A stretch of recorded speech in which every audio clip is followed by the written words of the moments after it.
Boa, Boa noite. boa noite. Boa noite, Karina. Boa noite, doutor João. Tudo bem? Prazer recebê-lo aqui hoje. Boa Estão me ouvindo bem? Eu estou ouvindo direitinho. Está ótimo.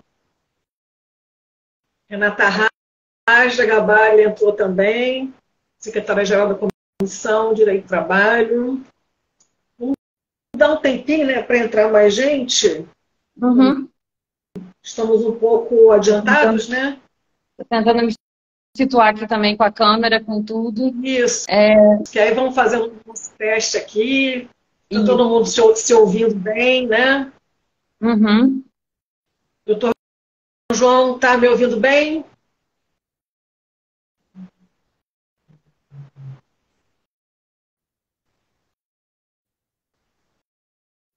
Acho que ele não me ouviu. Você está me ouvindo, Karina? Eu estou ouvindo bem. Mas acho que ele realmente não ouviu, não, porque ele não me respondeu.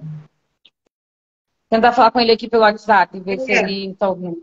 Ver se não é o caso dele sair e entrar de novo, que às vezes dá um conexão, entendeu? Cai alguma coisa assim.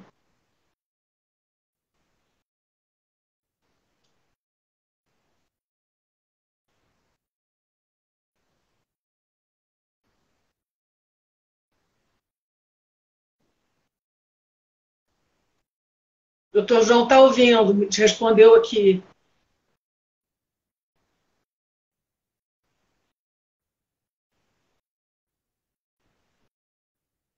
E o som. Para que eu ver que ele Quer fazer um teste de som, doutor João?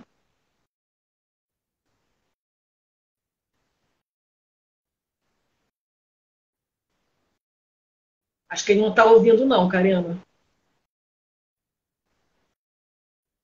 Vê se você consegue falar com ele aí no privado.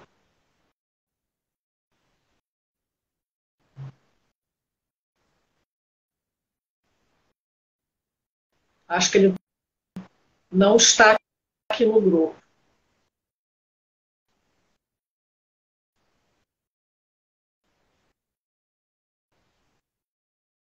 Mandei mensagem aqui para ele. Eu mandei também aqui para ele um convite para ele participar. Eu não sei se ele conseguiu. Tá.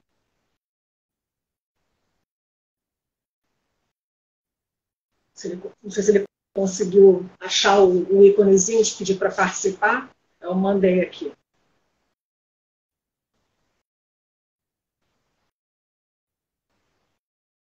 Temos ainda um tempinho para justamente, né, organizar eventuais questões. Eu tenho mais receio dessas questões do que da live em si. Por isso que eu já falei para você, Cláudia, vamos entrar antes. É mais também fácil falar acho. sobre liberdade sindical do que eu me acertar com o Instagram. Então, Também acho, sabe? Às vezes a internet é um grande auxílio, tem seus imprevistos, né? exato. Tainá, boa noite, entrou também. Estamos aguardando aqui. Agora o doutor João não entrou ainda, ele está aqui na lista de convidados, está aqui no. Já enviei o convite para ele entrar, mas ele ainda não entrou, que senão estaria aparecendo aqui o rosto dele.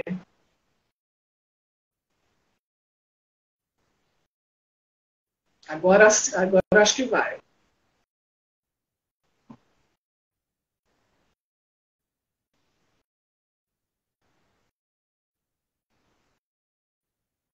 E agora? Foi? Olá. Boa noite, doutor João. Sim, agora sim. Boa noite. Prazer recebê-lo aqui. Peraí, vou ter que sair aqui só um minutinho. É que eu entrei pelo computador e não estava funcionando. Agora entrei pelo celular. Então vou ter que fazer pelo celular, porque eu não. Agora apareceu ali. Geralmente para Instagram o celular funciona melhor. Apareceu. Peraí. Então, peraí, Mas deixa eu assim, sair.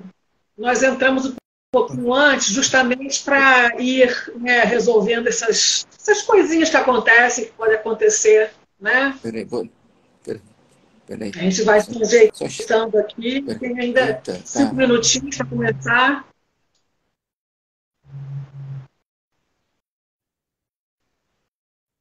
Aí vamos nos acomodando aqui, organizando tudo,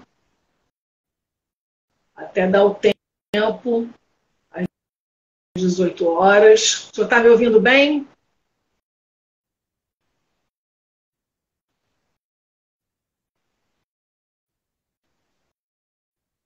Doutor João, o senhor está sem som. Eu acho que é melhor desconectar o áudio, o fone. Tirar o fone do telefone.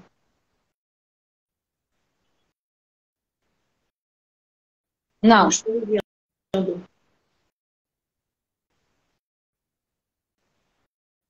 Ah, sim. Alô. Agora estão me ouvindo? Sim. Ok. Agora sim. Então tá. Então eu vou ter que fazer pelo celular. Eu tô te vendo aqui. Tá? Pelo Sim, celular, porque... sem problema. Tá Eu bom. também não Então, consegui fazer pelo computador, também tive que acabar entrando aqui pelo celular. Não consegui também. Eu então tá. também. Então eu vou fazer aqui pelo celular e pronto. Então tá. Deixa eu agora sim. Agora sim, deixa eu... Vamos ambientando, tava só esperando aqui falar com vocês, o horário. agradecer aí vocês, né, antes de começar o convite para participar do evento, né? E, quer dizer, Renata, né? Renata e Karina, não é isso, Karina?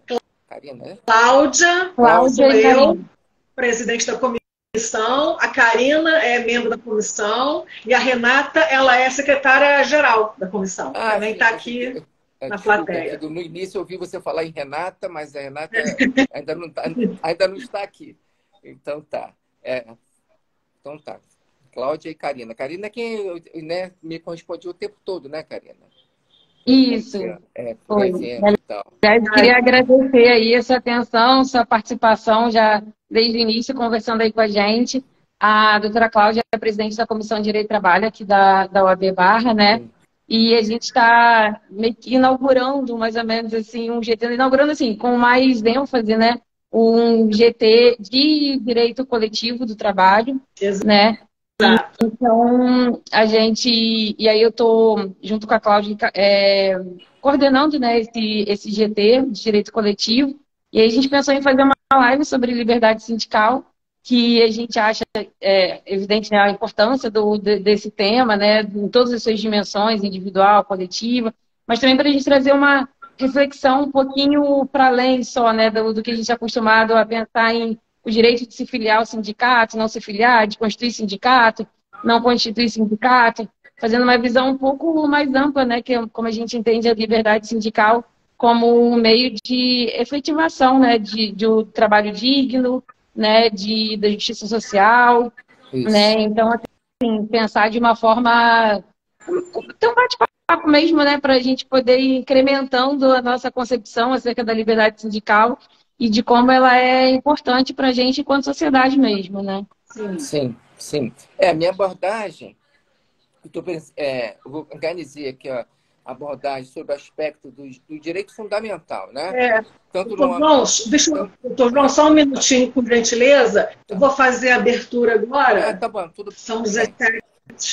Okay. Que eu vou apresentar ao senhor, faço questão de apresentar. Tá. Né? São 17h59. Vamos começar pontualmente.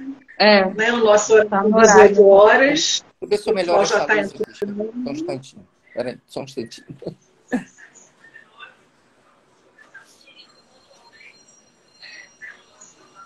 Como é que é feito aqui?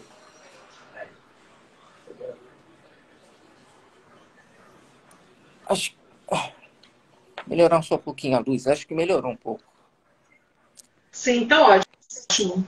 Né? Tá bom, né? Bom, vamos lá, então. São 18 horas. Vamos iniciando, então, a nossa live de hoje. Boa noite a todos. Eu sou a Cláudia Bruno Monteiro e é um prazer estar aqui hoje para mais uma live da Comissão de Direito do Trabalho da OAB Barra da Tijuca, da qual estou presidente, com grande satisfação. A live de hoje, com o tema Liberdade Sindical, é uma iniciativa do Grupo de Estudo de Direito Coletivo do Trabalho, da Comissão de Direito do Trabalho da OAB Barra.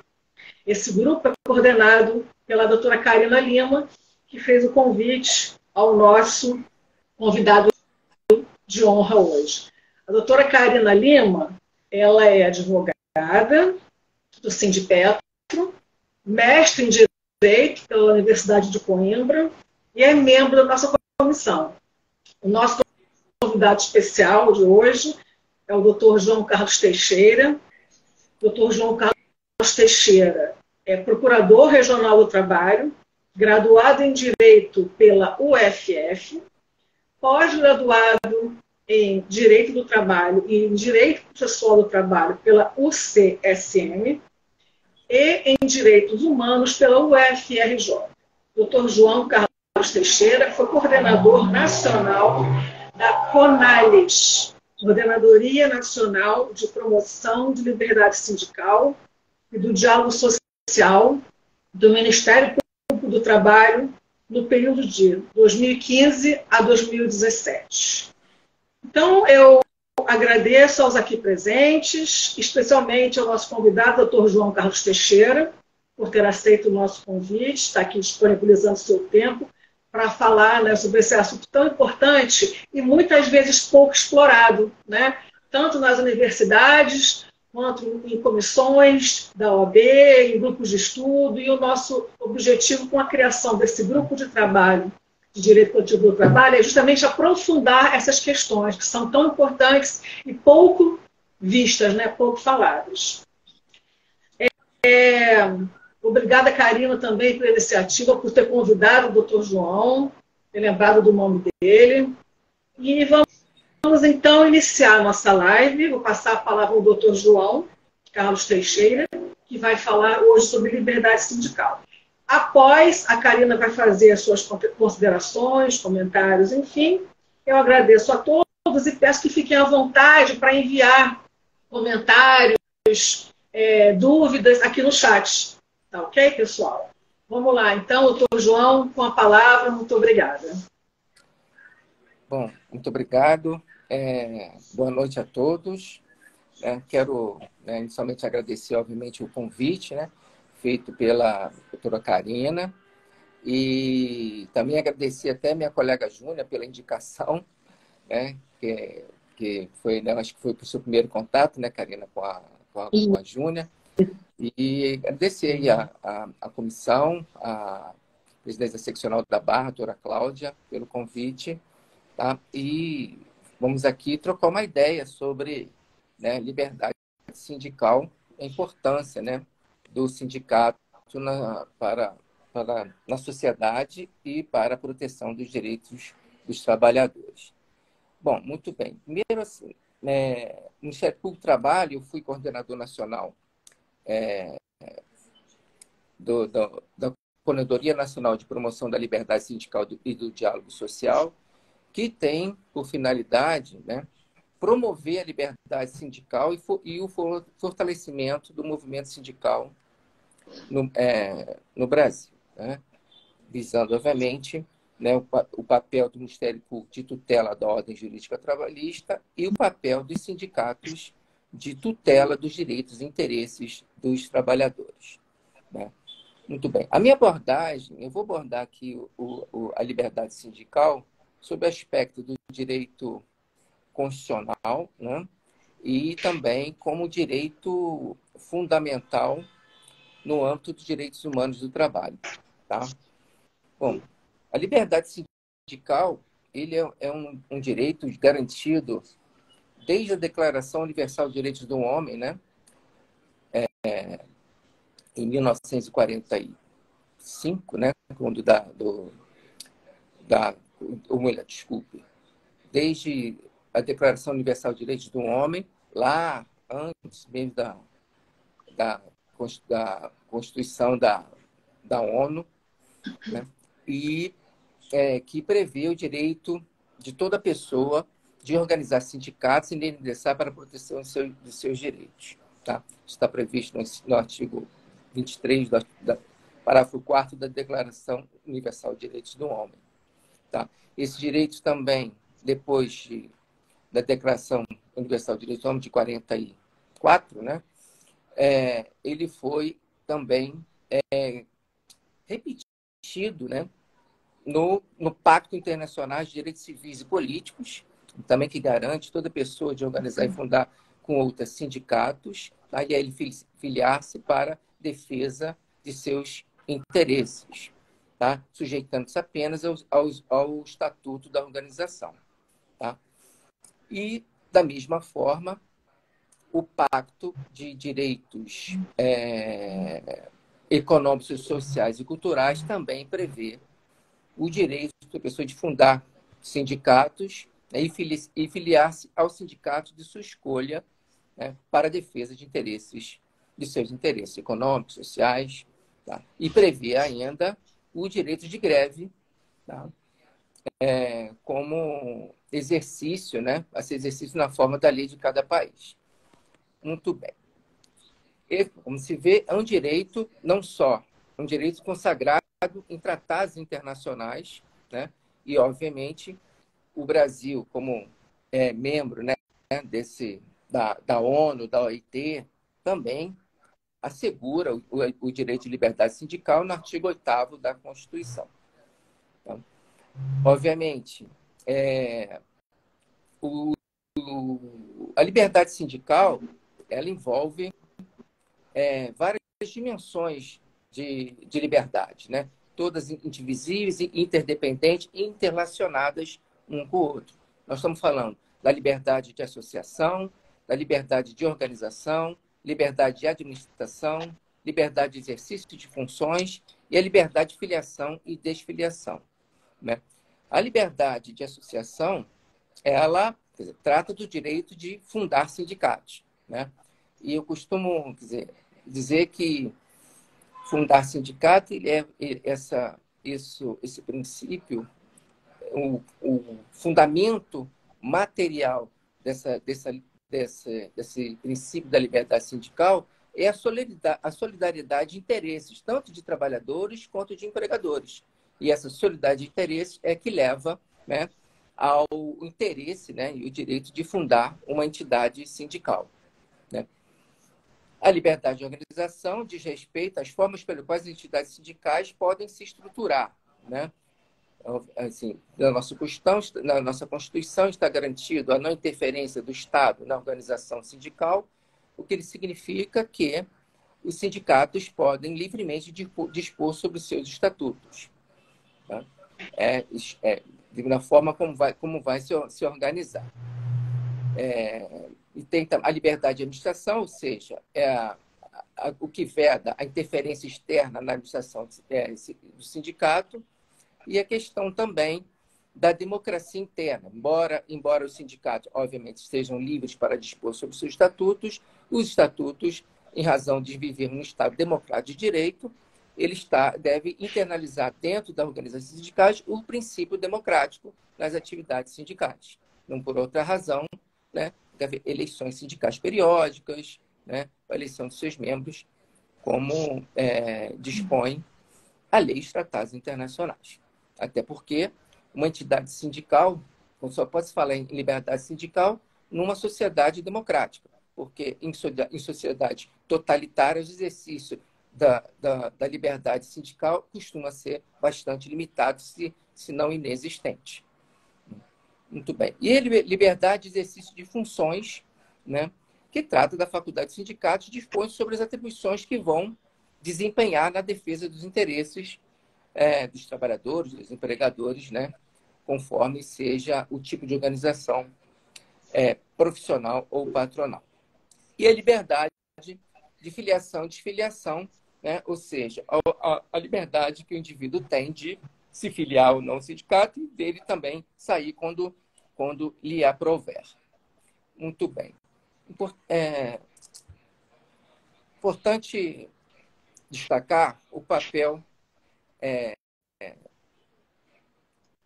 como a OIT ela colocou o princípio da liberdade sindical como um princípio fundamental do direito internacional do trabalho. Tá? A OIT reconhece a união e organização dos trabalhadores para a defesa de seus direitos e interesses como condição sine qua non, ou seja, indispensável para se alcançar o processo socioeconômico e a justiça social e, assim, assegurar a paz mundial. Esse é um princípio fundamental, um princípio fundante da Constituição da OIT. Tá? E a OIT tem um papel, né, de normatização do direito internacional do trabalho, visando com que as suas convenções sejam ratificadas pela maior parte dos países que compõem, né, que compõem a ONU e a OIT, né, e visando, obviamente, que a melhoria das condições de trabalho e assegurar trabalho digno em todo o mundo. Tá? E é importante que a OIT ela alçou alguns princípios, alçou princípios e direitos fundamentais, algumas convenções que tratam de alguns temas muito caros à Organização Internacional do Trabalho e também ao mundo em geral. Porque, assim, na Declaração sobre os Princípios e Direitos Fundamentais de 1998, né, isso foi adotado em junho de 98, ela elevou a princípios e direitos fundamentais a liberdade sindical e o reconhecimento efetivo do direito de negociação coletiva, que são objeto das convenções 87 e 98 da OIT. Né? Também a eliminação de todas as formas de trabalho forçado ou obrigatório, que é a Convenção 29 e a Convenção 105 da OIT. A abolição efetiva do trabalho infantil, objeto da Convenção 138 e 182 da OIT. E a eliminação da discriminação em matéria de emprego e ocupação, que é objeto da Convenção 100 e 111 da OIT. Tá? Essas convenções, a partir do momento que a OIT declarou esses temas como princípios e direitos fundamentais, isso significa que os Estados-membros da OIT estão obrigados a observar essas convenções independentemente de sua ratificação. Isto por quê? Porque estas convenções elas passam a compor o núcleo básico de direitos humanos do trabalho, quer dizer, de reconhecimento universal, de modo que os direitos e obrigações constantes destas convenções possam ser consideradas normas peremptórias ou inderrogáveis de direito internacional do trabalho. É o que se chama em direitos humanos de jus cogens no âmbito do direito do trabalho. Ou seja, independentemente de ratificação dessas convenções, os Estados-membros da OIT são obrigados a observá-la. Tá? E recentemente, a OIT, na sua Conferência Internacional de junho agora de 2022, ela incluiu um outro tema também no campo no rol de princípios e direitos fundamentais no trabalho, que é a questão da saúde e segurança no trabalho, que são objeto das convenções 155 e 187 da OIT. Ou seja, a saúde e segurança do trabalho também passou a ser princípio e direito fundamental no trabalho, complementando assim, né, o campo de proteção, né, no que diz respeito à liberdade sindical de reconhecimento, ou seja, reconhecendo a importância do papel sindicato na promoção dos direitos dos trabalhadores, né, ou seja, incluindo, né, no conceito de trabalho decente, né, que os trabalhadores tenham as condições dignas de trabalho, né, e sendo representados por seu sindicato, né, vedando, obviamente, trabalho infantil, qualquer prática de discriminação no acesso ao emprego. Esses são os direitos fundamentais com relação aqui, já trazendo o tema para o direito interno, né? No Brasil, esse exercício da liberdade sindical ele é, de certa forma, restrito, né? Porque, na medida em que a organização sindical brasileira ela é pautada pela organização por categoria, né? e pela unicidade. O que é isso? Sindicato único. Um único sindicato para representar, né, uma mesma categoria dentro de uma mesma base territorial, né, sendo, no mínimo, a abrangência de um município. Isso é o que diz, né, o artigo 8º, né, inciso 2 da Constituição. Né? Então, esta é a razão, uma das razões para que o Brasil não ratifique a Convenção 87, que estabelece a plena liberdade sindical, cabendo aos trabalhadores decidirem, né, como vão se organizar e que categorias vão representar, podendo formar sindicatos, né, tanto sindicatos únicos quanto plurais, sindicato por empresa, sindicato por setor econômico, uma plena liberdade, convivendo vários sindicatos para representar os trabalhadores aos quais são filiados. Mas essa não é uma realidade brasileira, que tem a disposição de um sindicato único sindicato que vai gozar das prerrogativas sindicais, né? O exercício da negociação coletiva, autonomia privada coletiva. Tá? Aqui, com relação, acho que vale tocar só brevemente sobre a questão da fonte de financiamento, que também era um óbice para que o Brasil ratifique a Convenção 87, na medida em que a lei previa, né, uma contribuição compulsória aos trabalhadores, né, que era o imposto sindical, quando dizemos aqui, agora com a reforma trabalhista, né, ainda está prevista em lei, mas agora com um caráter facultativo, né, devendo os trabalhadores, né, a manifestar sua concordância ou não em fazer essa contribuição. Tá? Embora tenha havido essa alteração legislativa, o fato é que a atuação dos órgãos públicos nessa matéria, seja pelo Judiciário e até mesmo pelo Ministério Público do Trabalho, que durante muito tempo chegou a usar várias ações anulatórias para declarar a nulidade de cláusulas que impunham contribuições sindicais aos trabalhadores não filiados, né? Uma posição que a instituição, por ocasião agora da reforma trabalhista, reviu, né? E tendo inclusive emitido uma nota técnica a propósito do tema, estabelecendo que os sindicatos, sim, podem... Essa é uma questão, só um parênteses aqui, essa questão do financiamento sindical dentro do Ministério Público do Trabalho ainda é um objeto de muita discussão interna, tá? Mas, depois da reforma trabalhista, de certa forma, essa discussão avançou um pouco mais para entender a legitimidade, né, dos sindicatos instituir uma contribuição sindical para financiar as suas atividades. Isto por quê?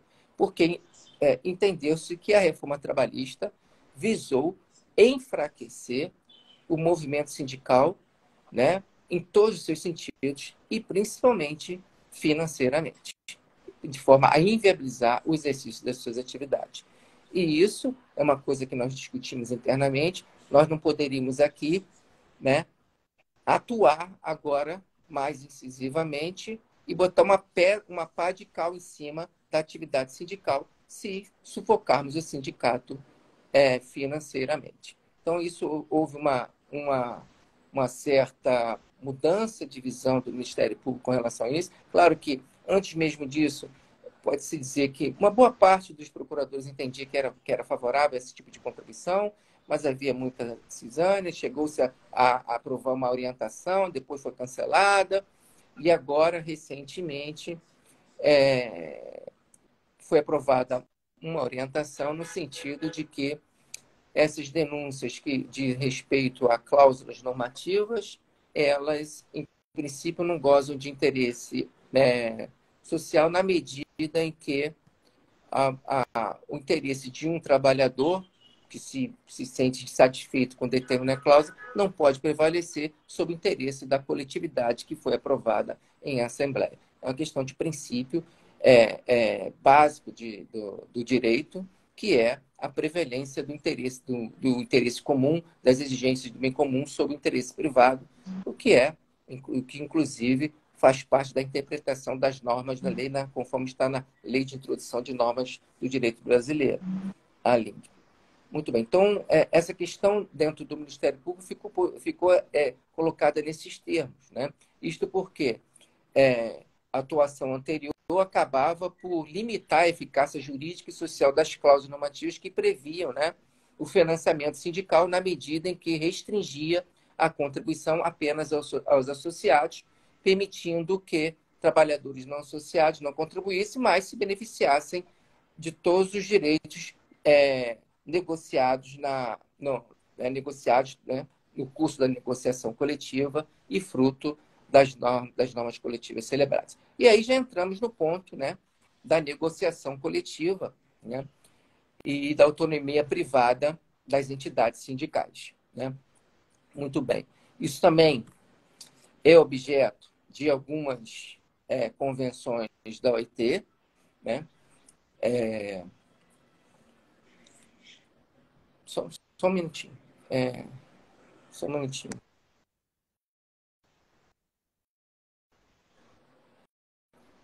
Eu pedi uma água aqui, que eu esqueci de botar água aqui para mim.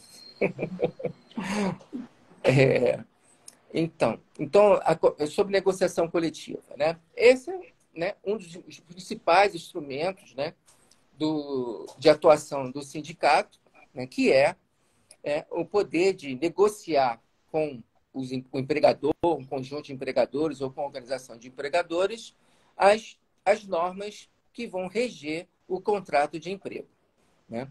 Então, através da negociação coletiva, né, já as entidades sindicais podem celebrar acordos ou convenções coletivas de trabalho que vão reger as condições de trabalho no âmbito daquela empresa, se for um acordo coletivo ou de empresas, ou no âmbito daquela categoria econômica e profissional celebrante da norma para viger durante seu período de vigência. Muito bem. A OIT, ela estabelece que a negociação coletiva ela pode tratar de diversos temas. Ela pode tratar de fixar condições de trabalho e emprego, regular as relações entre empregadores e trabalhadores e regular as relações de empregadores e suas organizações e as relações entre empregadores e organizações de trabalhadores. Então, assim, todas as questões que digam respeito aos trabalhadores, empregadores, inclusive trabalhadores e seus sindicatos, empregadores e sindicatos, podem ser objeto da negociação coletiva e disposto nas normas coletivas de trabalho. Então, essa interpretação de que uma contribuição sindical não faz parte de condição de trabalho, emprego, e não poderia estar inserida na convenção coletiva, não tem respaldo no direito internacional do trabalho e nem mesmo agora no direito depois da reforma trabalhista. Porque quando a reforma trabalhista disse que é vedado o estudo de contribuição sindical para trabalhadores que não autorizem, ao contrário, o censo disse que é admitida a instituição de contribuição sindical, né? Mas, obviamente, dependendo da autorização prévia do trabalhador. Ou seja, essa reforma ela foi explícita nesse sentido, embora esse poder de impor contribuições aos membros da categoria estejam previstos na CLT, desde sempre, artigo 513 da CLT, que nunca foi revogado nem declarado incondicional. Muito bem. Então aqui, a Convenção 151 da OIT, eu estava falando aqui, que trata do fomento à negociação coletiva, prevê essa definição da negociação que abrange todos esses aspectos de temas que envolvem a negociação entre trabalhadores e sindicatos e entre organizações de trabalhadores e organização de empregadores. E é interessante falar que esse direito de sindicalização e de negociação coletiva também é estendido aos servidores públicos. Tá? Isso foi um tema de muita controvérsia durante algum tempo, tendo até o STF, em determinada ocasião, entendido que os servidores públicos não tinham direito à negociação coletiva, numa decisão de uma ADIM sobre a Lei 8.112 de 90, que acabou concluindo que os trabalhadores não teriam, os servidores públicos não teriam direito à negociação coletiva em razão da especificidade de serem servidores públicos e que a matéria, muitas vezes, estaria restrita à lei. Ocorre que a própria Constituição estendeu alguns direitos dos trabalhadores, né, rurais e urbanos aos servidores públicos, dentre eles, né, limite de jornada de trabalho respeitada, né, as disposições em negociação coletiva. Ora, a própria Constituição disse que a jornada de trabalho pode ser objeto de convenção entre as partes. Isso obviamente, esse direito está desde a sua promulgação, mas isso não foi muito bem levado em conta pelos senhores ministros do STF à época. Mais recentemente, o Congresso Nacional aprovou a ratificação da Convenção 151 da OIT, isso foi em junho de 2010, e a Convenção 151 da OIT já vigora em nosso país, né? Além de garantir direito de sindicalização, organização dos trabalhadores em sindicatos, tudo que já era garantido em nosso direito, prevê também que sejam adotadas medidas, né, adequadas para estimular e fomentar o pleno desenvolvimento de procedimentos de negociação entre as autoridades públicas competentes e as organizações de empregados públicos, né, sob condições de emprego e qualquer outro meio que permita aos representantes dos empregados públicos participar na determinação de tais condições, né, de trabalho. Muito bem. Isso foi objeto de ratificação e, recentemente, o governo federal, em 2009, fez um decreto único, englobando todas as convenções da OIT num único decreto, e ali ele coloca de como foi ratificada a Convenção 151 e e a declaração de interpretativas. É interessante ler aqui, porque a Convenção 151 ela fala nas pessoas empregadas pelas autoridades públicas. E aí, esse decreto fala que a expressão pessoas empregadas pelas autoridades públicas, constante do item 1, do artigo 1 da Convenção 151, abrange tanto os empregados públicos, né, ingressos na administração mediante concurso regidos pela CLT, como os servidores públicos federais regidos pela 8.112. Né? E também os servidores estaduais e municipais regidos pela legislação dos respectivos entes federativos. E considera-se organização de trabalhadores, né, as organizações constituídas na forma do artigo 8º da Constituição. Ou seja, né, está aí a Convenção 151, né, dando total aplicabilidade à negociação coletiva no âmbito da administração pública, por óbvio que algumas matérias serão restritas à lei, como é o reajuste de salário, né, que isso tem que ser fixado por lei, é matéria de reserva legal, o que não impede que haja o exercício da negociação coletiva, já que a negociação coletiva não necessariamente ela precisa levar a um instrumento de acordo ou convenção coletiva. Ele pode significar um consenso que é levado à Assembleia Legislativa, ao Congresso, que vai ratificar aquele consenso e transformá-lo em lei. Isso já existe muito na prática. Eu, particularmente, escrevi a respeito desse tema numa monografia sobre minha pós-graduação em Direitos Humanos sobre a perspectiva do trabalho. Eu escrevi exatamente sobre isso. Muito bem. Então, nós temos o papel do sindicato, né, na negociação coletiva, mas também essa é uma atuação mais no aspecto privado, né, de negociar as condições de trabalho, autocomposição dos conflitos coletivos, né, mediante a celebração de acordo e convenções coletivas. né? Isso é no que consiste a autonomia privada coletiva dos sindicatos, né?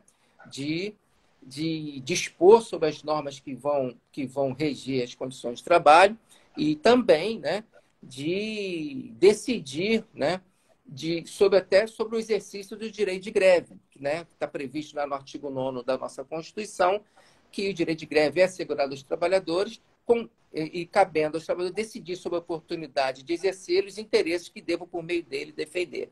Então, assim, há um amplo aspecto de direitos que podem ser defendidos através do direito de greve. Não vamos aqui esmiuçar, porque se for de interesse, a gente pode conversar depois nos debates de discussão, né? Mas também não é só dentro do espaço privado que o sindicato pode atuar. Atua também dentro do espaço público, né? Na medida em que aos sindicatos é garantida a participação nos colegiados de órgãos públicos em que seus interesses profissionais ou presidenciais sejam objeto de discussão e deliberação. Isso está no artigo 10 da Constituição lá, que garante, né, que as entidades sindicais de trabalhadores e empregadores, né, participem desses colegiados para defender esses interesses. E até posso dizer como exemplo, por exemplo, a participação na elaboração de normas de segurança, de saúde e segurança do trabalho, por exemplo, em que representantes do governo e de empregadores e trabalhadores discutem a norma e, após a sua aprovação dentro dessa comissão, ela é transformada, né, em um decreto que vai do Poder Executivo, né, que faz valer a norma, né, dentro no nosso direito interno, né? Já que as normas de segurança e medicina do trabalho, elas têm previsão constitucional, né? Inciso 22 do artigo 7º, e ele é efetivado através de normas, né? Normas essas discutidas de forma colegiada, né? Observado a paridade entre os órgãos, a composição dessas comissões que é regulamentado no decreto específico. Mas é importante dar esse exemplo, né? Outra participação que as entidades sindicais têm e que é objeto, inclusive, da Convenção 144 da OIT, diz respeito à participação das entidades sindicais em tudo que diz respeito ao cumprimento das convenções coletivas e o seu processo de fiscalização, de revisão e, inclusive, de denúncia, né? Ou seja, as organizações de trabalhadores e empregadores têm que ser ouvidos em tudo o que diz respeito à questão do cumprimento das normas, sua revisão e até denúncia como isso é um compromisso que está previsto na Convenção 144 da OIT, e este foi um dos fundamentos que nós também utilizamos, nós do Ministério Público do Trabalho, né, para questionar a reforma trabalhista, já que ela não foi, de forma alguma, discutida com as organizações de trabalhadores e de empregadores como deveria ser. A reforma foi feita a toque de caixa, uma verdadeira vendita contra os trabalhadores, na minha visão. Muito bem. Então, quer dizer, esse é o papel importante, né, das entidades sindicais. Em regra, quem participa dessas comissões, das conferências, né, internacional do trabalho, são membros indicados pelas centrais sindicais, né, em regra, e na discussão, né, desses direitos no âmbito internacional. Tá? Internamente também, né, tem esses órgãos, né, como é o próprio CODEFAT, por exemplo, que tem membros do governo e de trabalhadores e empregadores no que diz respeito à forma como serão investidos os recursos do FGTS. Outro exemplo, né, de atuação sindical. Muito bem. Aí com relação à negociação coletiva, né, a Convenção 98, ela também prevê uma proteção contra contratos antissindicais, né, o que vem a ser isso. Considera essa ato antissindical toda e qualquer conduta, né, que visa, que atente contra a liberdade sindical, contra o exercício, né, das prerrogativas sindicais pelos trabalhadores ou pelas próprias entidades sindicais. Aqui ela faz exemplos de atos que são contrários à liberdade sindical, que é subordinar o emprego de um trabalhador à condição de não se filiar a um sindicato ou deixar de fazer parte do sindicato, dispensar um trabalhador, prejudicá-lo em virtude de sua filiação ao sindicato ou participação em atividades sindicais, né? Fora das horas de trabalho com ou dentro das mesmas horas com o consentimento do empregador, e também garante que não haja uma ingerência das organizações de empregadores ou de empregadores nas entidades sindicais, de qualquer forma, né? E esses são todos direitos previstos na Convenção 98. E tem ainda também a Convenção 135 da OIT, que fala da proteção de representantes dos trabalhadores, né? Que garante aí que os trabalhadores não sejam dispensados, né? Os trabalhadores eleitos, representantes sindicais, né? Nomeados ou eleitos, e os representantes livremente eleitos pelos trabalhadores na empresa, na comissão de fábrica, ou comissão de representação de trabalhadores, né? E no nosso direito aqui, isso é representado pelo trabalhador sindicalizado quando registra sua candidatura, né? Desde o registro da candidatura até ser eleito até um ano após o mandato, que está lá no inciso 8º do artigo 8º da Constituição, e também, né, o CIPEiro, né, que tem lá no ato de posições transitórias, né, que garante a garantia de emprego ao membro de CIPA, membro eleito, né, que é indicado pelos trabalhadores. Muito bem. Bom, acho que é isso que eu queria antecipar aqui, deixando para eventual discussão sobre o impacto, né, da reforma trabalhista, que tem, quer dizer, isso tudo como se diz, né, dentro do direito é lindo, na prática às vezes nem sempre se corresponde à realidade, né? Afinal de contas, sabemos que nossas entidades sindicais não gozam de uma boa representatividade sindical, né? Existe um baixo índice de filiação sindical no Brasil e no mundo, tá? A questão da representatividade sindical ele está diretamente ligada à participação efetiva dos trabalhadores na atividade sindical. A nossa legislação, nesse sentido, ela não é muito protetiva, na medida em que ela só protege os dirigentes sindicais eleitos, não protege o trabalhador em geral, né? A Convenção 158 da OIT, ela foi ratificada, mas depois foi denunciada, desrespeitando a Convenção 144 da CLT, desrespeitando a complexidade do ato de ratificação, que depende de aprovação do Congresso, e se depende da aprovação do Congresso para ratificar, depende também da aprovação do Congresso para não ratificar. Essa questão ainda não foi objeto de decisão do STF, mas está lá ainda, está lá, né? E interessante, voltando só um pouquinho, que eu acabei esquecendo de falar sobre a questão do financiamento sindical, cuja matéria também está no STF, né? Já vi uma tendência de dizer que não se poderia instituir contribuição sindical para trabalhadores não sindicalizados, e agora um voto do Gilmar Mendes, revendo a sua posição a partir de um voto do ministro Barroso, tá? Meio que, vamos lá, se podemos dizer assim, repristinando, né, o precedente normativo 74, se eu não me engano, do TST, que falava da contribuição, a possibilidade de instituir contribuição sindical desde que assegurado o direito de oposição. Você está vindo nessa linha do direito de oposição. Não é a minha posição particularmente, porque entendo que isso ainda dá prestígio a um excesso de individualismo, na medida em que o sindicato ele tem como pressuposto a solidariedade entre trabalhadores, entre empregadores, e o princípio de solidariedade deveria preponderar. E se o trabalhador e os empregadores se beneficiam daquela norma, eles deveriam contribuir por dever de solidariedade. Não por outra razão, a OIT chama esse tipo de taxa de solidariedade, que é o trabalhador não filiado, que não quer se filiar, mas que tem a obrigação de ser solidário com os demais trabalhadores na defesa dos interesses da classe. Bom, é isso. Acho que posso ficar por aqui. Depois a gente se aprofundar mais em qualquer discussão. Muito obrigado. Nós agradecemos, doutor João.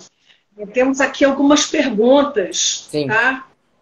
Uma aqui da Marina e do Pedro, a respeito da mudança de voto dos ministros Barroso e Gilmar Mendes na ARE 101-8459 ED. Você poderia falar um pouco a respeito disso? Quer dizer, acabei de tocar no assunto. Essa questão, né? Que essa questão desse com repercussão geral, né, que discute a questão da instituição de contribuição assistencial por meio das normas coletivas de trabalho, né? Eu acho que essa mudança de postura, ela, vem para melhorar a situação do movimento sindical, já que vai permitir a melhoria do financiamento sindical, voltando, talvez, até o que era de costume, porque essas contribuições sempre foram previstas nas normas coletivas, até por força de atuação do Ministério Público, o direito de oposição sempre foi assegurado, até em função também do precedente normativo 74, que assim dispunha, né? Mas depois, em função, acho que em função muito do descrédito em que o movimento sindical caiu ao longo dos anos, né? Com muitas vezes pela falta de transparência na gestão desses recursos, pela falta de maior participação na base, né, desses sindicatos, e com muitas mazelas ocorrendo, inclusive até no que diz respeito à fixação de tempo de mandato, número de membros de diretoria, onde, de certa forma, talvez o judiciário tenha interpretado como muito abusivos e acabou cerceando muito direito, a ponto de dizer que aquele artigo 542, se não me engano, da CLT, que trata da garantia de empregos de direitos sindicais limitado a 7 diretores, o que em determinadas entidades sindicais é totalmente inviável, né? Não cumpre o papel de garantir a função do sindicato, né? Você limitar, e, em regra, os sindicatos nunca nomeiam e assim fica, e se tiver alguma dispensa vão acabar discutindo judicialmente. Na prática é assim que funciona, né? Mas o ideal seria, obviamente, que nós tivéssemos a Convenção 158 ratificada. Mas, então, dentro desse tema, ou seja, acho que é muito, muito boa essa mudança de postura e que, de certa forma, se coaduna ao novo arcabouço jurídico que surgiu a partir da reforma trabalhista. Por quê? Obviamente que a nossa organização sindical estava toda fincada no tripé, né, da unicidade, do financiamento compulsório, né, e na organização por categoria, né, organização por categoria, unicidade e o financiamento obrigatório. E aí corta-se um dos tripés, que é o financiamento obrigatório, não retira a representação da categoria, ou seja, o sindicato continua obrigado a representar todos da categoria, mas só uma parte dela que vai ser responsável pelo financiamento, ou seja, um equilíbrio, um desequilíbrio total, o que não faz o menor sentido, né? A não ser que se queira efetivamente enfraquecer ainda mais o movimento sindical brasileiro. Acho que a partir dessa decisão, inclusive, pode haver uma certa mudança de postura das entidades sindicais que ultimamente estavam meio que pugnando pela representação apenas de trabalhadores associados, né? Inclusive, algumas normas coletivas, eu tive acesso a algumas normas coletivas, tanto em determinadas categorias, em todos os estados da federação, normas prevendo direito exclusivamente a trabalhadores associados e contribuintes, né? Acho que talvez com essa decisão as entidades sindicais revejam isso, porque também é de uma, assim, de constitucionalidade duvidosa, até pelo nosso direito, porque se o sindicato representa todos, como é que ele vai dispor de normas somente para parte dos trabalhadores? Ou seja, uma questão que certamente virá ao judiciário em algum momento, porque está havendo, são direitos de toda a ordem, direito até de natureza salarial, benefícios de natureza salarial que são instituídos e que não são assegurados a trabalhadores não sindicalizados, né? De certa forma, discriminatório e meio que quase que tornando obrigatória a filiação sindical, né? Eu acho que o ideal era, na minha visão, o ideal seria prestigiar o direito coletivo, a solidariedade de interesses dos trabalhadores. E uma vez que foi aprovada a contribuição em assembleia, discutida com toda a classe trabalhadora, essa contribuição deveria ser obrigatória para todos, mas dentro da forma como também previu lá o precedente 74, acabou se assegurando o direito individual de oposição a esse desconto, né?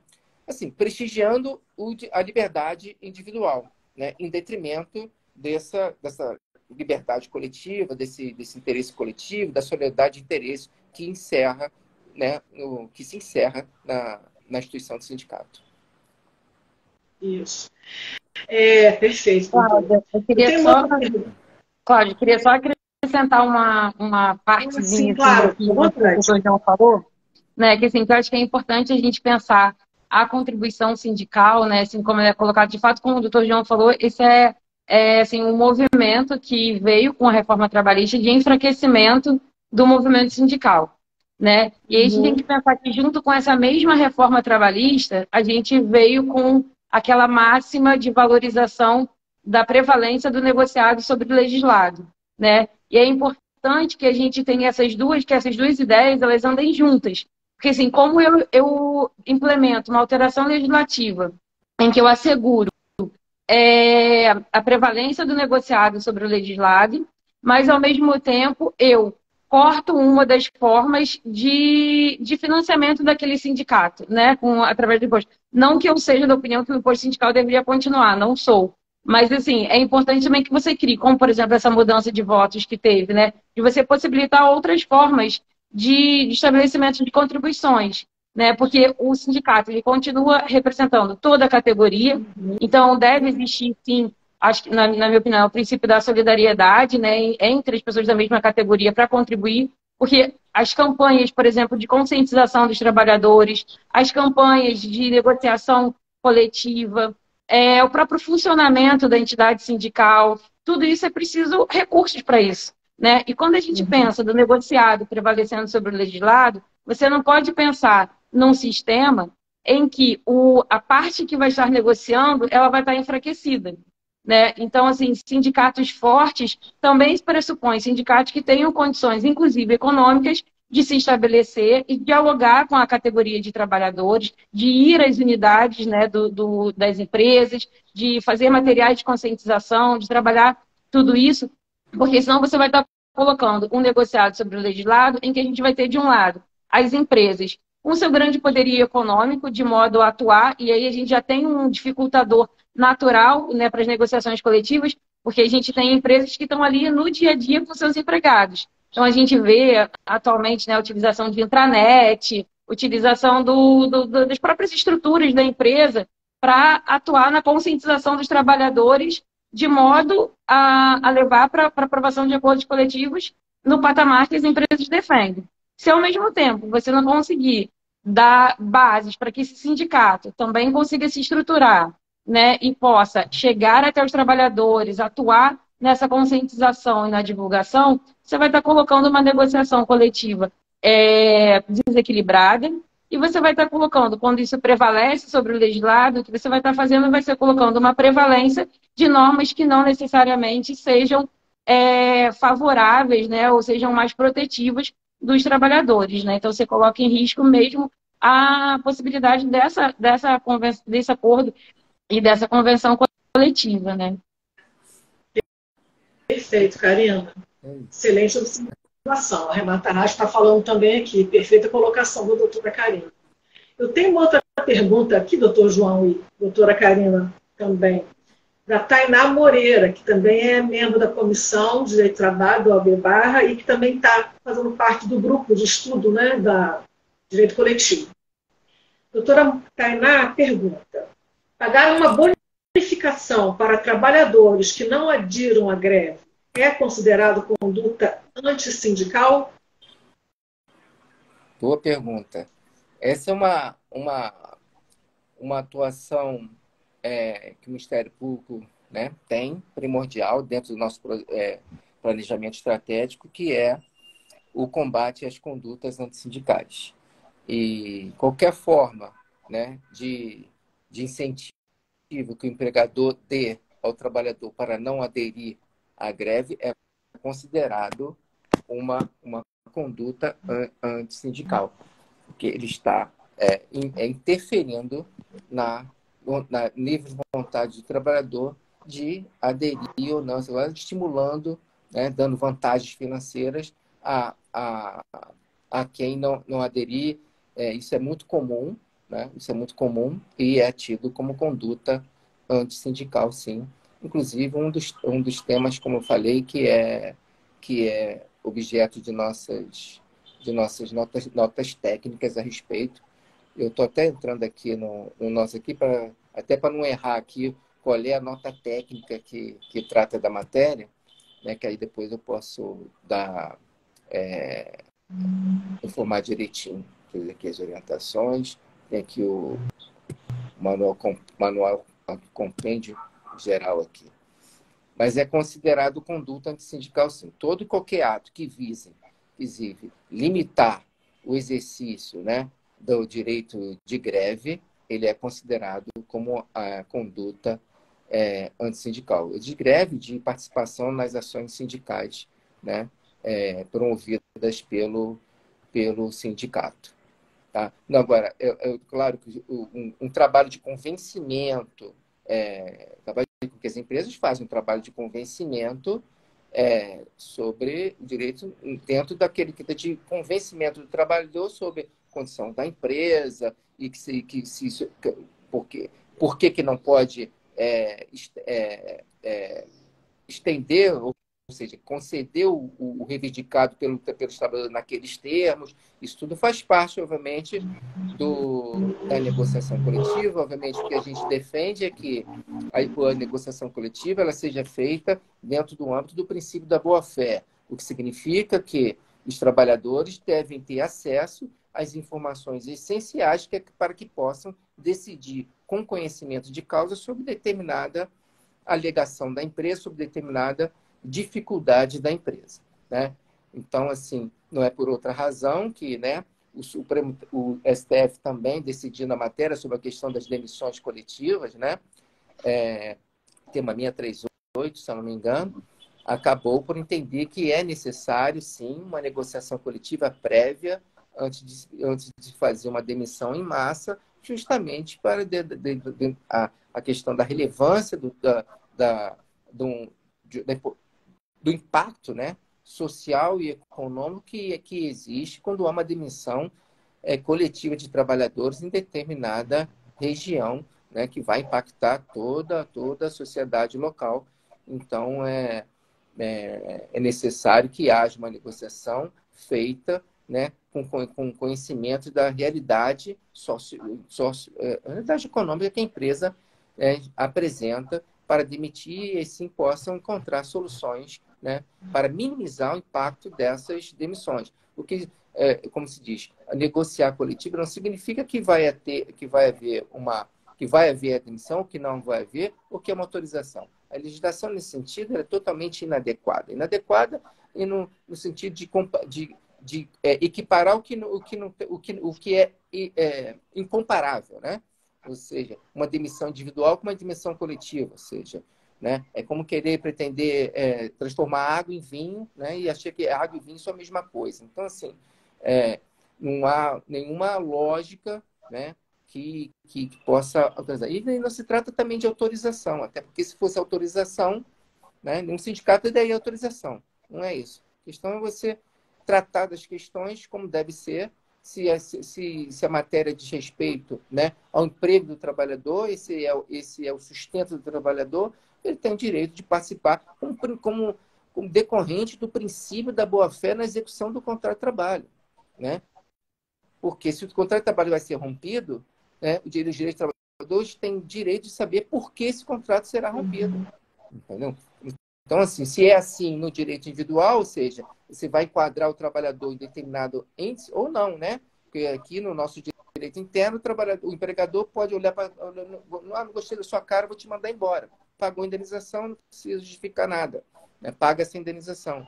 Diferentemente, em outros países da Europa, onde a Convenção 158, aqui próprio na América do Sul, onde a Argentina ratificou a Convenção 158, acho que o Uruguai também, e onde o empregador precisa dizer justificar a dispensa, né? Não está proibido de dispensar, mas ele tem que justificar a dispensa. Mas eu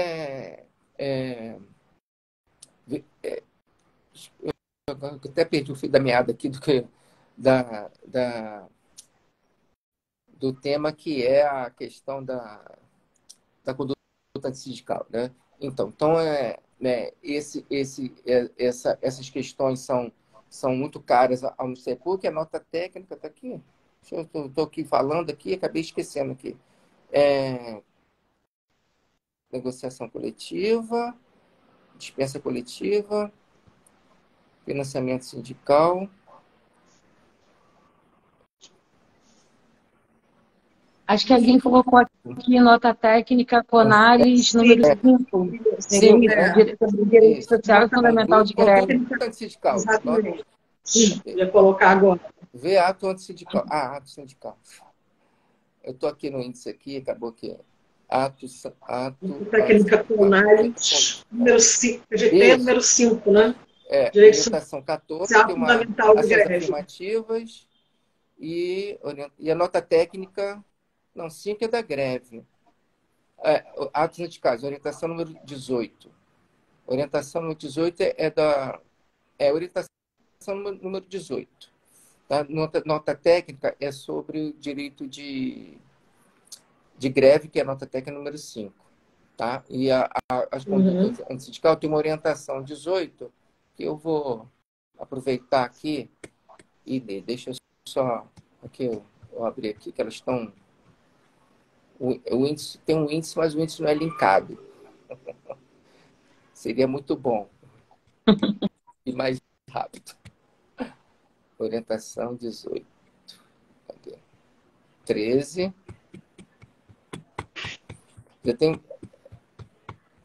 Eu deixei até aberto aqui, que eu sabia que é importante trazer que essas orientações, elas são discutidas pelos membros do Ministério Público dentro dos estados, que os coordenadores regionais levam a discussão para dentro do estado, que cada regional leva o consenso obtido, né, na regional, e o membro, que é o da CONAS, leva para a reunião nacional a posição de cada um e aprova-se ou não a orientação por maioria, tá, absoluta dos presentes.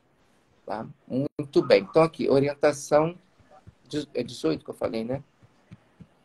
Representação sindical e democracia sindical, autonomia privada coletiva.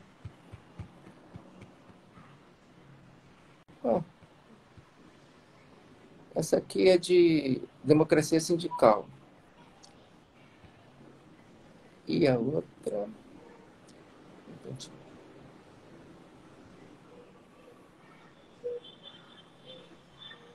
É porque ela trata de... Aqui, a representação sindical, essa aqui é da representação sindical, efetividade das ações das entidades sindicais e atuação do Ministério Público, autonomia privada e coletiva. É importante que vai também tratar dos interesses que são direitos que são tratados em matéria do exercício da autonomia privada e coletiva, são as novas coletivas, né? Então, a representação sindical está a medida da efetividade da representação das entidades sindicais em matéria concernente à autonomia privada coletiva dos trabalhadores e à democracia sindical. Não competindo a nenhum órgão de Estado fiscalizar, controlar ou determinar o conteúdo da atividade de uma entidade sindical e de seu programa de ação. Cabe aos trabalhadores coletivamente organizados a prerrogativa da representatividade sindical, seja cobrando diretamente dos próprios dirigentes sindicais eleitos, seja concorrendo nas eleições sindicais ou por outro meio de tutela de seus interesses individuais e coletivos. O Ministério Público, excepcionalmente, poderá atuar em notícia de fato que verse sobre representatividade sindical quando envolva ato ou conduta antissindical, ou violação dos princípios da liberdade sindical nos termos das convenções de 87 e 98, a exemplo de atuação e ou conluio de agentes que prejudica a efetividade da atividade, sindical. Então, são essa e a 18 também,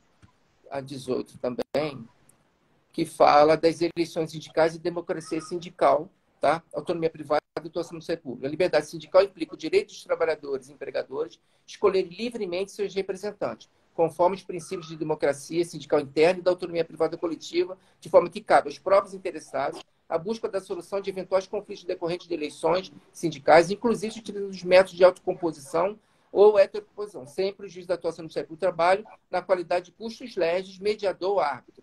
Aqui a intenção foi evitar que o Ministério Público tome a iniciativa de questionar qualquer processo eleitoral. O Ministério Público excepcionalmente poderá atuar nas hipóteses de eleições sindicais diante da gravidade do conflito ou nas situações em que envolvam ato ou conduta antissindical ou violação dos princípios da liberdade sindical nos termos da Convenção 87 e 98. A exemplo de eleições fraudulentas, alterações estatutárias irregulares, ingerências externas de empregador, entidade patronal ou terceiro. Então, assim, são delimitações, né, que a gente buscou fazer. Também tem a questão de fiscalização, em que o Ministério Público, se participar de algum processo eleitoral, é sempre visando garantir, né, os princípios da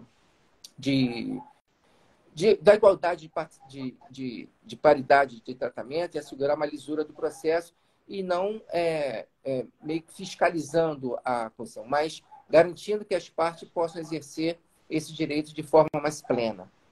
Tá? Bom, acho que basicamente é isso. Sobre financiamento sindical está aqui também, tá? Que essa orientação é interessante, que saiu a partir da reforma do financiamento sindical, contribuição social negocial, previsão e norma coletiva, interesse patrimonial, ponderação de interesse, prevalência do interesse coletivo, atuação do Ministério Público. Na notícia de fato que vier sobre alcance subjetivo de cláusula de contribuição de extensão negocial, prevista em norma coletiva, prevalece o interesse da coletividade sobre eventuais interesses individuais ou planos de não contribuição, revelando-se, no caso, o interesse patrimonial disponível do interessado, bem como a princípio e relevância social de atuação do parquet, privilegiar a manifestação da coletividade de trabalhadores e trabalhadoras exercida por meio da autonomia privada coletiva na Assembleia que deliberou sobre o entabulamento da norma coletiva. É isso, ou seja, dando prevalência ao interesse coletivo, né, que foi aprovado em Assembleia. Eu gosto muito de uma definição que, se eu não me engano, é do ministro Teori Zavascki, que ele fala, tratando sobre essa questão de interesse coletivo, ele entende como interesse coletivo a síntese dos interesses privados destituídos do seu conteúdo egoístico. Adoro essa definição dele. Adoro. Ou seja, mas o que é? É a síntese do interesse privado, são vários interesses, né? E que é despida seu conteúdo egoístico e aí prevalece o interesse coletivo. E aí a gente vai e dá uma prevalência do interesse daquele trabalhador. Eu gosto muito dos direitos de conjuntura, mas eu não quero contribuir.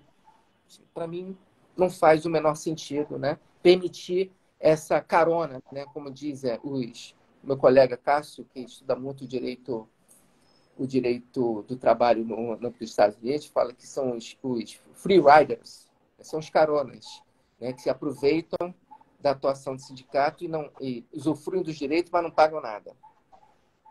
É isso aí. Muito bem. Perfeito, doutor João. Muito bom, muito bom. Excelentes esclarecimentos e considerações. Karina, alguma coisa a acrescentar? Queria só fazer algumas ponderações, assim, acho que o doutor João colocou muito bem quando foi perguntado, né, da prática antissindical e tudo, como a gente tem que ver isso de uma forma abrangente, né, assim, aquilo que vai estar intervindo na manifestação da liberdade sindical, né, como um todo. E aí eu queria também só destacar alguns pontos, assim, vou tentar ser sucinta, mas assim, que eu acho que é importante colocar, porque a gente, muitas vezes, né, a gente está aqui falando para muita gente também de recém-formados, né, assim, a gente vê lá na Comissão de Direito do Trabalho, muitas vezes na universidade a gente vê muito a questão da prática antissindical como aquelas práticas mais clássicas, né, que é contratar ou deixar de contratar alguém em função da sua filiação sindical, ou de respeitar a estabilidade dos dirigentes sindicais, divulgação da lista, né, com o nome de pessoas filiadas a sindicato, enfim, essas formas mais clássicas, se é que você pode falar assim, das práticas antissindicais, né? E eu acho que é importante a gente pensar que, assim, a forma como a gente age e interage na sociedade está sempre em modificação, sempre em alteração, e isso vai afetar, como a gente sabe, o direito como um todo. E afeta também as práticas antissindicais. Então, hoje em dia, quando a gente vê, né, uma sociedade altamente ligada à internet, a mídias sociais, né, tudo isso, a gente vê que isso também deve ser, um novo olhar que se deve ter também sobre essas questões das práticas antissindicais, por exemplo. Que hoje em dia você pode não ter, por exemplo, você tem, infelizmente, né? Mas vamos supor que a gente já tivesse evoluído e não tivesse mais as listas de restrições de pessoas que são filiadas a sindicato, né? Mas você tem, por exemplo, empresas que trabalham em intranet, por exemplo, tem essas questões de workplace, né? Workplace, workspace, tudo que tem na internet, né? Que como um Facebook, né, da empresa, e as pessoas ficam ali postando suas mensagens e tratando de temas pertinentes, né, ao trabalho daquela determinada empresa, por exemplo. Não raras vezes a gente vê com que essas empresas, por exemplo, limitam o acesso, bloqueiam o acesso, por exemplo, de dirigentes sindicais. Eles também fazem parte da força de trabalho, mas eles não têm acesso, por exemplo, a esse espaço comum dos trabalhadores.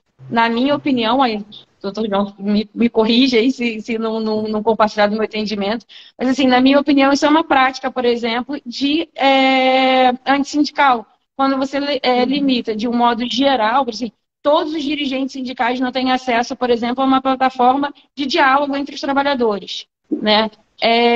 Mais recentemente, a gente tem, por exemplo, um tema que eu acho que é um pouco polêmico, mas que, na minha opinião, também é utilizado como prática antissindical, são, por exemplo, a divulgação e a abertura de acordos individuais de trabalho no âmbito das negociações coletivas, assegurando para aquelas pessoas que assinarem os acordos individuais determinada gama de direitos, que isso faz um esvaziamento da negociação coletiva.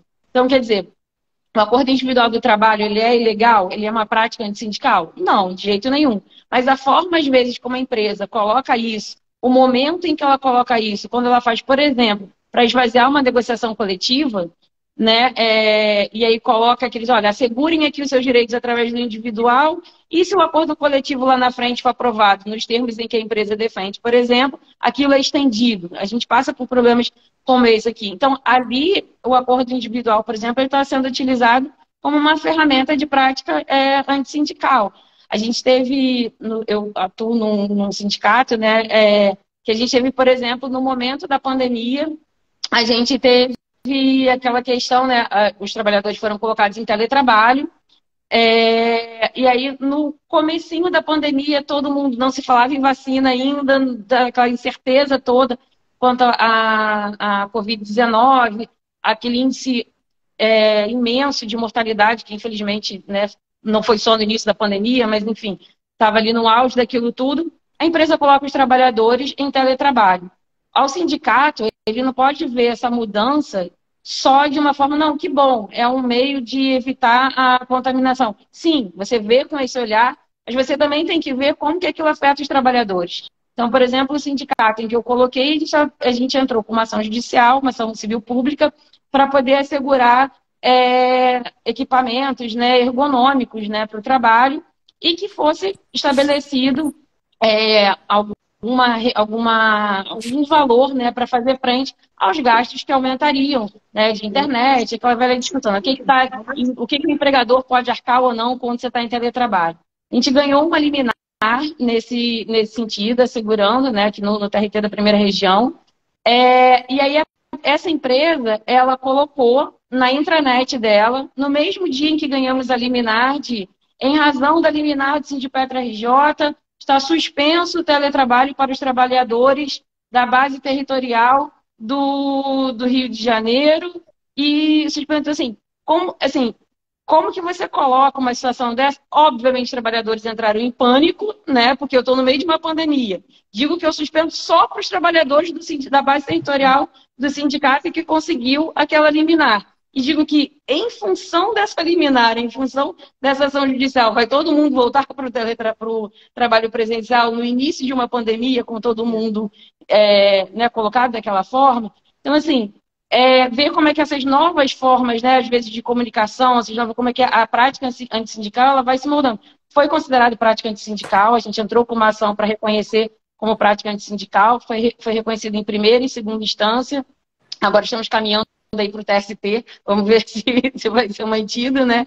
Mas, assim, só para colocar como que é importante a gente ter esse olhar de que a prática antissindical, ela é aquilo que vai intervir nessa liberdade sindical. Né? Então, às vezes, você, por exemplo, gerar propositalmente uma animosidade entre trabalhadores e essas estruturas de representação, isso configura a prática antissindical. Né? Assim, acho que esse é um olhar que a gente tem que ter um cuidado, porque as empresas vão se reinventando muitas vezes, né, nessas práticas. Então é preciso a gente acompanhar isso com esse olhar também crítico, né, e abrangente, né, do que seria isso. Com certeza.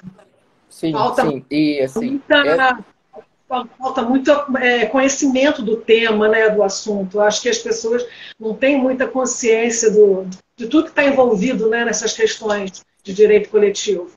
Porque, assim, na verdade, o que eu vejo é que assim, essas práticas antissindicais, assim, como você falou, Karina, aquelas mais comuns, né? Demitir dirigente sindical, tal, que continua acontecendo também. Tá? Eu, não tem muito tempo, entrei com uma ação para reintegrar alguns trabalhadores dirigentes sindicais, que a empresa, durante o período em que é iniciar o registro da nova legislatura, ela apresentou uma falta grave lá, forjada, na minha visão forjada, está discutindo ainda, mas é forjada, abriu inquérito de falta grave contra os trabalhadores, né, e demitiu de imediato, né? Eu tive que entrar com a ação, pedir reintegração dos trabalhadores, foram reintegrados, mas assim, a má-fé da empresa ela se mostra assim, bem nítida. Nesse caso, por exemplo, os trabalhadores trabalhavam em São Gonçalo, ele entrou com um inquérito de falta grave no Rio de Janeiro. Assim, a intenção era atrasar a prestação jurisdicional, tudo assim, tudo muito errado. Você vê como a empresa age de má-fé quando ela não quer respeitar esse direito dos trabalhadores, um direito, né, fundamental dos trabalhadores. Então, assim, são várias formas de conduzir sindicais. Eu acho que a reforma trabalhista ela acabou trazendo, né, um maior poder para o empregador, e eu diria que deu mais poder ao mau empregador, entendeu? Ela deu mais poder ao mau empregador, entendeu? De efetivamente buscar lesar o trabalhador. Quando tirou a homologação do sindicato, ela possibilitou inúmeras fraudes contra o trabalhador. Inúmeras. Na minha visão, essa alteração ela é inconstitucional, porque, para mim, a homologação da rescisão do contrato de trabalho é um procedimento, né, que diz respeito à dispensa do trabalhador sem justa causa. Uhum. E tudo que diz respeito à dispensa do trabalhador sem justa causa, ela está prevista no artigo 7º1 e é objeto de lei complementar. A indenização que ela fala, que a Constituição diz, enquanto não houver lei complementar, a indenização será 4 vezes aquela lá de 65, que era de 10%, do FGTS. E passou para 40%, e assim foi fixado na lei 8.036 de 90, que é uma lei ordinária. Mas todo qualquer direito que diga respeito à proteção do emprego, e aí a dispensa ela vem justamente, ela deve ser tratada em lei complementar. Então, assim, não poderia tirar a homologação, porque é um procedimento que visa garantir o emprego. até para obstar que o contrato de trabalho seja rompido, nas hipóteses em que ele não pode ser rompido. E aí, estado gravídico, garantias de empregos provisórias, né? Eventual doença que o trabalhador tenha, né? E isso tudo foi tirado, né? Ou seja, não só afastou o trabalhador mais uma vez do sindicato, que era o momento que o sindicato, que o trabalhador, né, muitas vezes é a primeira vez que vai ao sindicato, principalmente para os que não são sindicalizados, que é a maioria, né? Ele tem o contato ali, né? Mas são várias práticas que podem ser adotadas. E a reforma trabalhista possibilitou isso, né? Na medida em que possibilitou acordos individuais no campo da jornada de trabalho, né? Que colocou à disposição do empregador resolver diretamente com o trabalhador o principal tema de conflito entre capital e trabalho, que é o tempo de trabalho. Esse é o principal tema de luta entre o capital e o trabalho.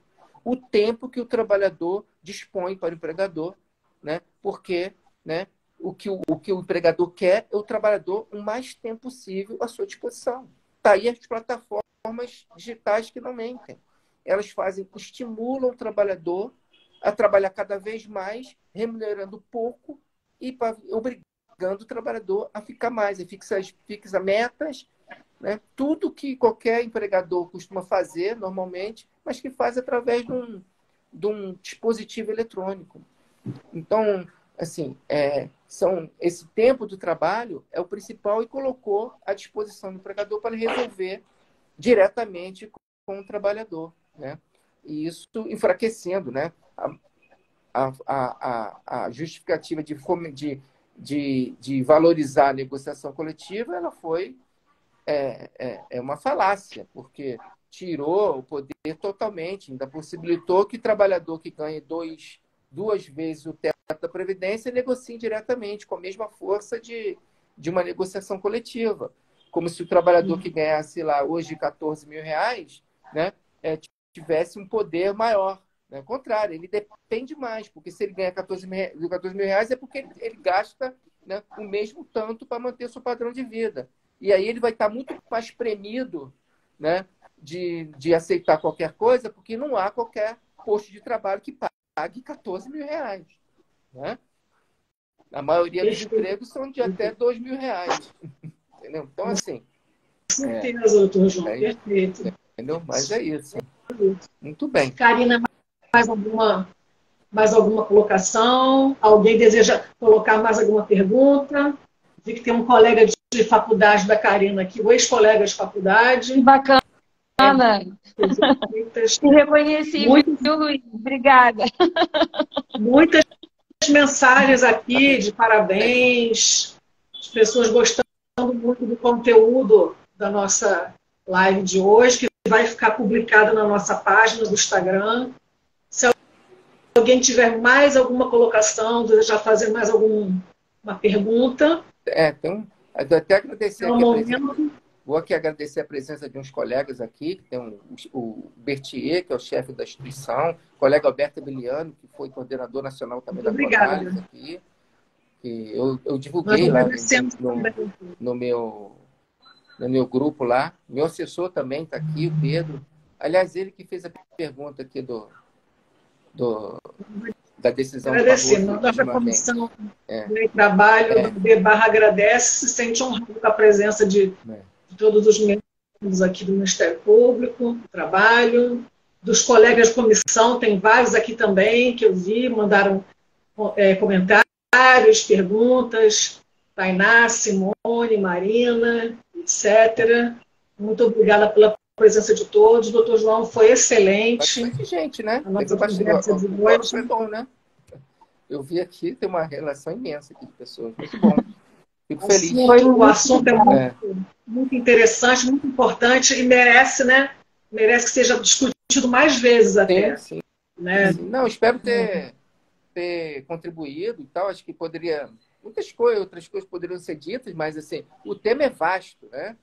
O tema é muito vasto, né? Falar sobre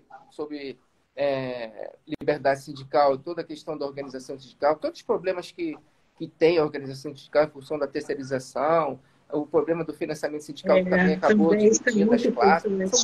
São muitas nuances, né? O desafio que o sindicato tem agora de melhorar a sua representatividade, que esse é o grande desafio, porque precisa ter mais trabalhadores filiados, né, para ganhar força, né, porque a força do sindicato está na participação do trabalhador nas ações sindicais.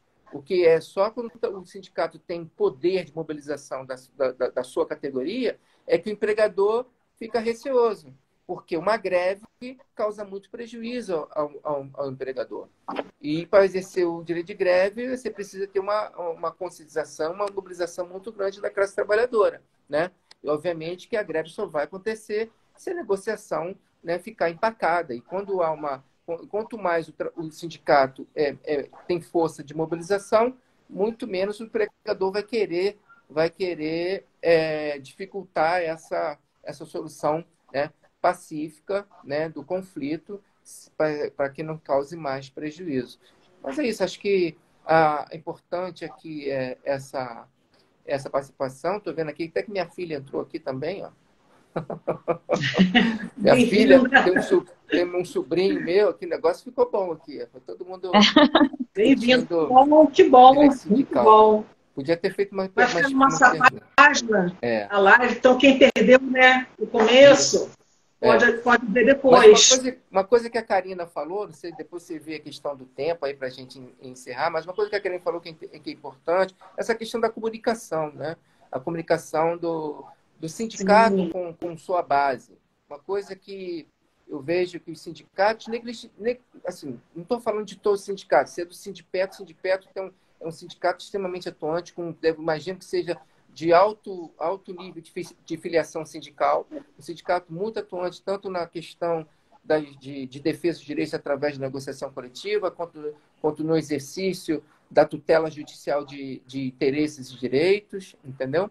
A gente vê o Sindipetro, um dos sindicatos muito atuante, efetivamente, no Rio de Janeiro, né? Eu acho que a reforma trabalhista acabou trazendo um aspecto positivo, sempre tem alguma coisa positiva. O aspecto positivo que eu vi é que fez com que os sindicatos começassem a fazer a tutela coletiva dos direitos e interesses individuais e coletivos, com mais ênfase, entrar com mais ações coletivas, né? Até porque o sindicato tem a prerrogativa de não ser condenado em honorários e custas judiciais em ações coletivas, né, conforme dispõe a lei da ação civil pública, sempre que não configure má-fé.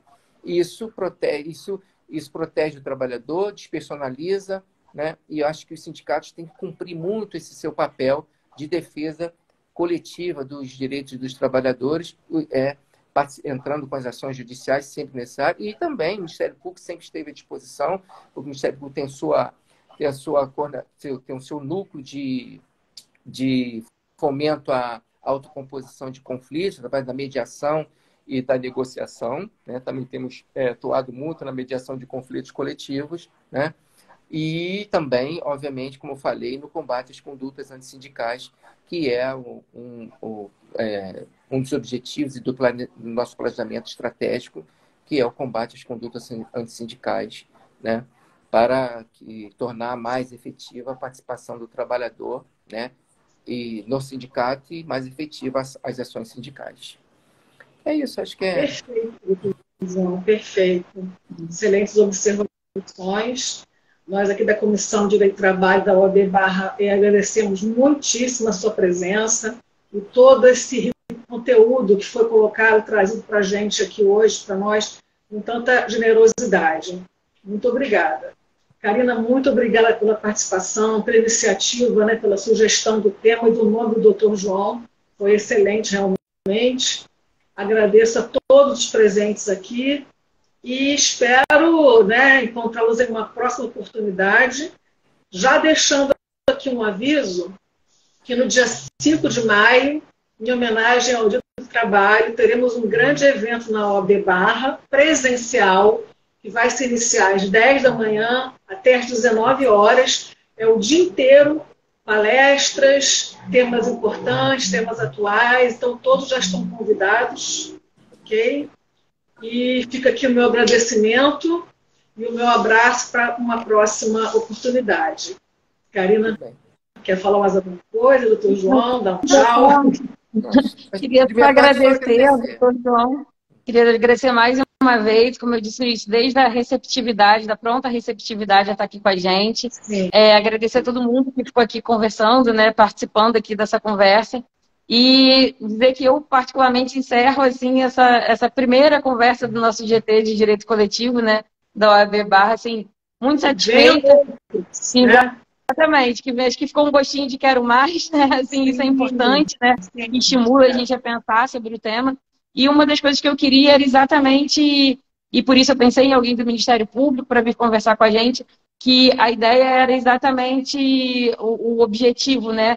Era pensar a liberdade sindical como algo mais amplo, como um direito fundamental, que, na minha opinião, está na base de diversos outros direitos fundamentais, né? Se a gente pensar desde situações básicas como assegurar os direitos que a gente já tem hoje em dia, né, pelos quais a gente tanto lutou, né, a sociedade tanto lutou ao longo das últimas décadas, né, e décadas, né, seja para você assegurar a manutenção desses direitos. As entidades sindicais, a liberdade sindical, a negociação coletiva, ela é importante para isso. Seja para a gente alcançar novos direitos, né, a gente fala do trabalho decente, a gente está no auge de debates de combate de violência, violência no trabalho, assédio moral, assédio sexual. A gente tem uma convenção da OIT muito recente, né? Que acho que é uma Visero, se não me engano, alguma coisa assim, né? 190. Que a própria recomendação 206 dessa própria convenção, ela fala sobre a importância da negociação coletiva para poder atuar como forma de prevenção, né, e do assédio moral, das formas de violência no trabalho. E a gente vê que a gente ainda tem convenções coletivas e acordos coletivos que ainda estão engatinhando nesse assunto, que muitas vezes só prevêem genericamente, né, que vão combater, que se comprometem a combater. Então, assim, é um assunto que ainda está aí. A gente vê, por exemplo, empregados, né, de plataformas digitais, né? A gente ainda está debatendo se eles podem ter direito a exercer liberdade sindical, formar sindicatos ou não formar sindicatos. Então, quer dizer, é um tema que permeia todos os direitos, né? E acho que enquanto a gente pensa como manutenção dos direitos e avanço nos direitos dos trabalhadores e da proteção dos trabalhadores e da sociedade como um todo, tem que se falar em liberdade sindical, tem que pensar a liberdade sindical dessa forma mais ampla. E acho que o doutor João trouxe essa reflexão para a gente, né? Colocou isso, vai sair todo mundo com isso um pouquinho na cabeça hoje, refletindo e vendo como que é importante, né? Assim, esse tema. Então, acho que o objetivo meu foi muito atingido e eu só tenho que agradecer enormemente a generosidade de estar aqui e de tratar com tanto detalhe esse tema. Sim, eu acho que é importante, acho que ficou bastante claro, né, que esse direito de filiação sindical é um direito assegurado a todos os trabalhadores. Então, assim, todos os trabalhadores, né? Até a nossa lei também fala, trabalhador autônomo, profissional, ou seja, qualquer trabalhador pode, né, que se unirem dentro daquele vínculo de solidariedade, de condições de trabalho comum e formar sindicato, né? É um direito universal e que tem que ser respeitado. Então, assim, obviamente, já há sindicatos desses trabalhadores de plataforma, sindicatos, associações, tá? Cada um com seu perfil de atuação, né? Essa é uma questão ainda nova, mas que está sendo discutida, né, mundialmente, né? Alguns países já definiram que esses trabalhadores devem ter assegurar seus direitos como na condição de empregado, né? Outros países ainda estão ainda também decidindo, quer dizer, e a discussão está aí. Acho que isso essa discussão também vai permear aqui. É importante dizer que o governo atual já também formou uma comissão para discutir uma reforma sindical, né? Uma reforma especificamente da questão sindical, o que já havia sido feito lá no primeiro governo, ainda lá do Lula também, que chegou a discutir toda a reforma sindical também, mas que não saiu do papel. Não sei se também se vai sair do papel dessa vez, mas acho que é importante, né, discutir e tentar aprimorar. Eu acho que, no que diz respeito à nossa legislação, e eu reputo que a legislação brasileira ela é uma boa legislação. Claro que a reforma trabalhista veio mais para tumultuar do que resolver, tá? Porque muitos dispositivos contraditórios, né? eu até não cheguei a falar, mas acho importante, a questão da ultratividade, né? Que tem um dispositivo que diz que veda a ultratividade, e o dispositivo que fala dos requisitos essenciais do acordo coletivo estabelece a cláusula de como esses direitos serão alterados, revisados, em que período de tempo. Como? Ou seja, ali os sindicatos podem decidir que tais cláusulas serão renovadas em X tempo e tais não serão renovadas. Então, você vedar a ultratividade, ela contradiz o próprio texto da CLT. E eu digo mais, se o princípio do legislado sobre negociado, ou melhor, se o princípio do negociado sobre legislado prevalece, o que as entidades sindicais decidirem prevalece, ainda em respeito à ultratividade. Ou o princípio vale, ou ele não vale. Então, sim. E se é dentro da ponderação de lei, nós estamos falando de ponderação de lei. Uma lei está contradizendo a outra. E a disposição do sindicato, então, assim, ainda existe muita discussão a respeito e tal, mas a reforma ele veio mais para tumultuar do que para resolver, entendeu? Restringir o acesso à justiça do trabalho, assim, tudo de muita coisa ruim, mas que acho que a justiça está dando respostas, aos poucos as coisas vão indo, né? O STF está aí, está dizendo, muita coisa com revés para o trabalhador, outras não, acho que a coisa vai evoluindo e nós temos que discutir, cada vez mais discutir. Acho interessante que a decisão do STF, ela veio até nos termos da nota técnica do Ministério Público, nota técnica número 2, né, que nós fizemos lá durante a reforma trabalhista, né, que a gente participou intensamente, eu mesmo participei de várias audiências públicas no Congresso, né, foi assim meio frustrante, porque tudo que nós dizíamos revirava contra nós mesmos, né? Cada vez que a gente trazia um fundamento, a reforma ia pegando, ia transformando em artigo de mudança legislativa. Mas ela está aí. Acho que temos que discutir mesmo isso tudo, né? Porque o direito ele é assim. A reforma é de 2017, muitas coisas só serão consolidadas em 10 anos, né? Porque a jurisprudência ela demora a se formar, né? E eu acho que as discussões estão aí e acho que tem muita coisa a evoluir, principalmente no direito sindical. Acho que essas questões no que diz respeito à contribuição sindical, que já está tendo uma decisão aí, a questão da garantia de emprego de dirigentes sindicais, as repercussões que podem surgir de fusão de sindicatos, que já estão acontecendo, tudo métodos que a organização dos sindicatos estão buscando para fortalecer a sua representatividade. Acho que isso é fundamental e acho que o sindicato tem que buscar exatamente isso, buscar fortalecer a sua organização sindical. Acho que tem que repensar esses desmembramentos, especializações que foram feitas em função de uma terceirização. Acho que a aglutinação dentro do setor ela vai fortificar ainda mais. E é o método mais fácil e mais rápido, na minha visão. Fácil, não fácil, mais rápido no sentido de que é mais difícil você, penso eu, agregar trabalhadores que não tenham vínculo de emprego, por exemplo, agregar trabalhadores, né,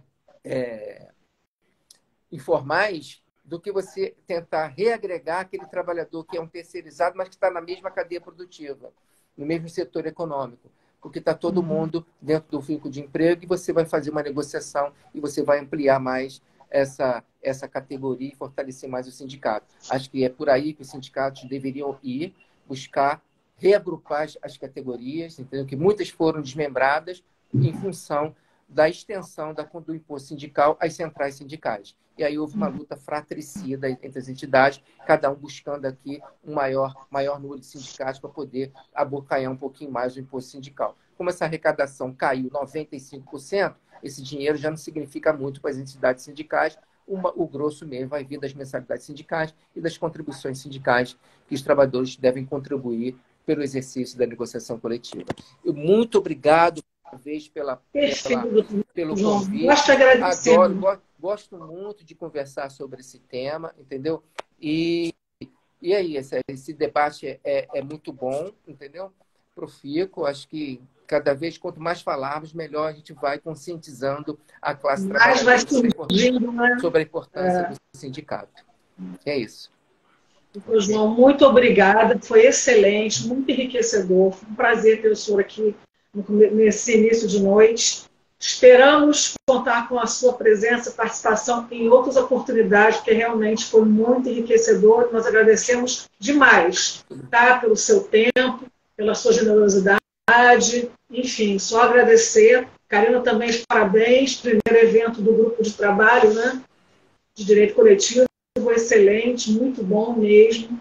Muito obrigada a todos os presentes. Vamos encerrando aqui, porque já são mais de 1h30 de live. Que ótimo. Ok? Daqui a pouco o Instagram divulga a gente. Um abraço, gente. Então, muito obrigada. Boa noite a todos. Muito boa noite Obrigada. a todos. Grande prazer. Foi um prazer. Muito obrigada. Tchau. O que eu faço aqui? Aqui. Sai.